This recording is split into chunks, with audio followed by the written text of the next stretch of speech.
Swali hili hapa kutoka kwa Shaban Shedu anasema, nawashukuru kwa kutupa elimu na swali moja. Marekani inaisaidia Israel, inakuwaje Wayahudi wanawafadhili wanasiasa wa Marekani? Sasa hiyo ingekuwa katika biolojia tunaita mutual relationship. Kuna ile mahusiano baina ya viumbe kwa viumbe, kuna mutual relationship, kuna symbiotic relationship, kuna parasitism na vitu kama hivyo.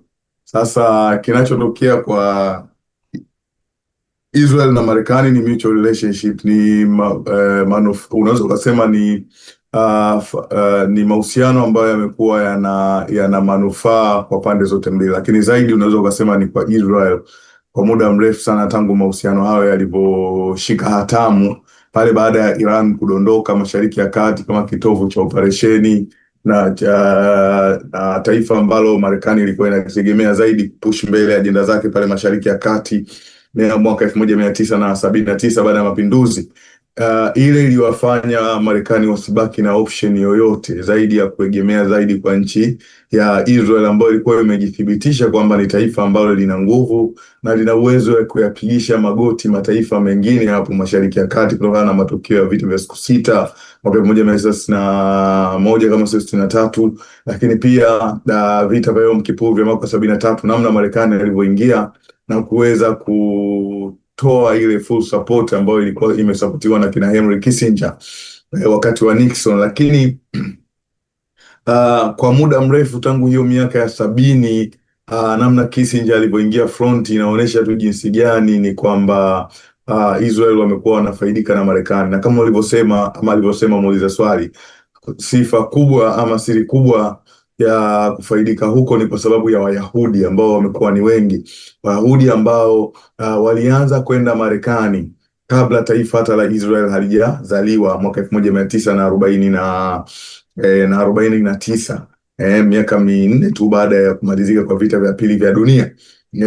Japokuwa tayari vuguvugu la Zionism lilikuwa limeshaanza tangu mwishoni mwa karne ya 19, mwanzoni mwa karne ya 20. Lilikuwa limeshaanza mwanzoni mwa karne ya 20, yani miaka 1900, na limeshaanza kupata momentum na nguvu kubwa, na kufikia mwaka 1920 Wayahudi ama baadhi ya watu mbalimbali chini ya ufadhili wa mataasisi na Wayahudi wenye fedha wakawa wameshaanza kuhamia hapo katika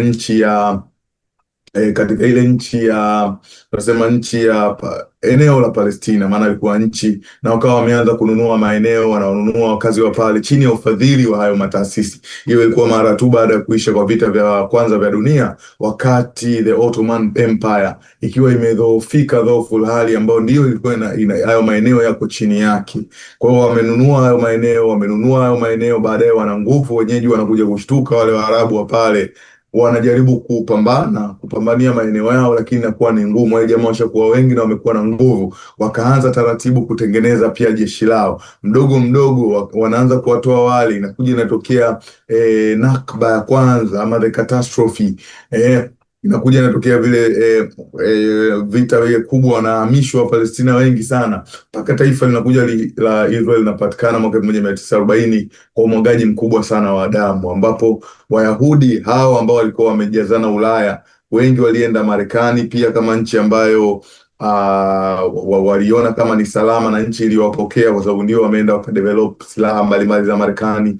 Kumbuka technology ilikuwa Europe, Ujerumani, Uingereza, Ufaransa, hasa Ujerumani. Kwa hiyo moja wa watu wakuu wengi waliofukuzwa kule na wakaondoka ni Wayahudi ambao walikuwa na fedha na hiyo teknolojia, wakaihamishia nchini Marekani. Marekani inakuwa na maslaha mengi, eti ameanza kujiwekeza na kupata hayo maslaha baada ya miaka 1940. Kwa hiyo pale sasa ndio unaweza ukasema ama ukaiframe kwamba hawa Wayahudi sasa wamejikita mizizi tangu miaka hiyo mpaka kufikia miaka ya sasa, pande zote mbili. Kwa hiyo wamekuwa wanajaribu kwamba ukuu wa Marekani lazima ifaidishe nchi ya Israel kwa namna yoyote, na hilo linawezekanaje? Ni kupitia lobbying, kupitia kutumia ushawishi, yani kushawishi. Lobbying ni kushawishi sera mbalimbali za kiulinzi, za kimaendeleo ziweze kuinufaisha nchi ya Israel. Unaweza vipi kushawishi hizo sera? Kupitia wanasiasa. Unaweza vipi kuwashawishi hao wanasiasa?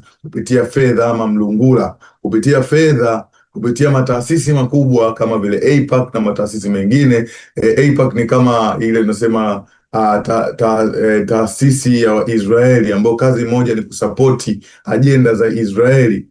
Kama ambavyo utasikia hapa kuna shirikisho la Balawahaya, shirikisho la Wachaga. Kwa hiyo pale kuna hiyo AIPAC imekaa pale, ina nguvu kubwa, inapokea ufadhili mkubwa kutoka kwa Wayahudi na yako mengine madogo madogo, lakini AIPAC ndio ina nguvu. Kazi yao ni moja, kuhakikisha ajenda zinazoifaidisha nchi ya Israel zinaenda mbele. Hayo yote yanawezekana kwa sababu ya pesa nyingi sana, kuhakikisha wanamfadhili anayesapoti Israeli tangu mwanzo, akishaonesha nia, na wanamdondosha yule asiyesapoti nchi ya Israeli. Kwa hivyo ndo limeweza kuwezekana, kwanza kupitia kwa Wayahudi ambao wametapakaa nchini Marekani, ambao wao ndio wamekuwa wanahakikisha kwamba kupitia kumiliki makampuni makubwa makubwa, kupitia kumiliki uchumi wa dunia, wanahakikisha kwamba hili taifa la kwao ambao ndio alama ya nchi yao linaendelea kuwepo na linaendelea kuwa na nguvu kutokana na uwepo wa Marekani.